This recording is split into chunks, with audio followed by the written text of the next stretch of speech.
माता सीता का हरण होने के बाद भगवान राम को लंका तक पहुंचने के लिए उनकी वानर सेना जंगल को लंका से जोड़ने के लिए समुद्र के ऊपर पुल बनाने के काम में लग जाती है।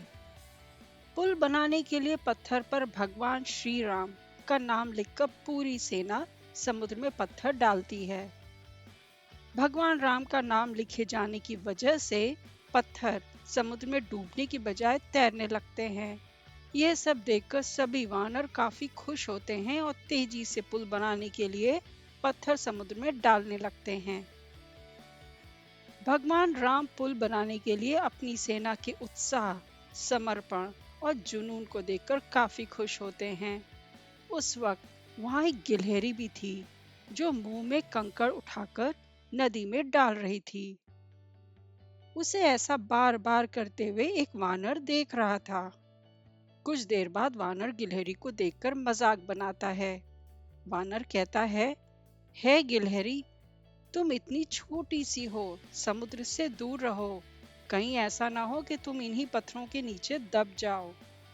यह सुनकर दूसरे वानर भी गिलहरी का मजाक बनाने लगते हैं। गिलहरी यह सब सुनकर बहुत दुखी हो जाती है। भगवान राम भी दूर से यह सब देख रहे होते हैं। गिलहरी की नजर जैसे ही भगवान राम पर पड़ती है, वे रोते रोते भगवान राम के समीप पहुंच जाती है। परेशान गिलहरी श्री राम से सभी वानरों की शिकायत करती है।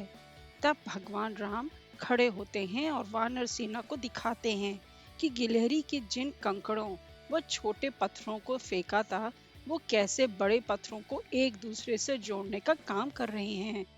भगवान श्री राम कहते हैं, अगर गिलहरी इन कंकड़ों को नहीं डालती तो तुम्हारे द्वारा फेंके गए सारे पत्थर इधर उधर बिखरे रहते। ये गिलहरी के द्वारा फेंके गए पत्थर ही हैं जो इन्हें आपस में जोड़े हुए हैं। पुल बनाने के लिए गिलहरी का योगदान भी वानर सेना के सदस्यों जैसा ही अमूल्य है। इतना सब कहकर भगवान राम बड़े ही प्यार से गिलहरी को अपने हाथों में उठाते हैं।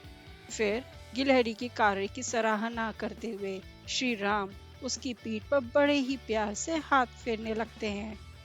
भगवान के हाथ फेरते ही गिलहरी के छोटे से शरीर पर उनकी उंगलियों के निशान बन जाते हैं।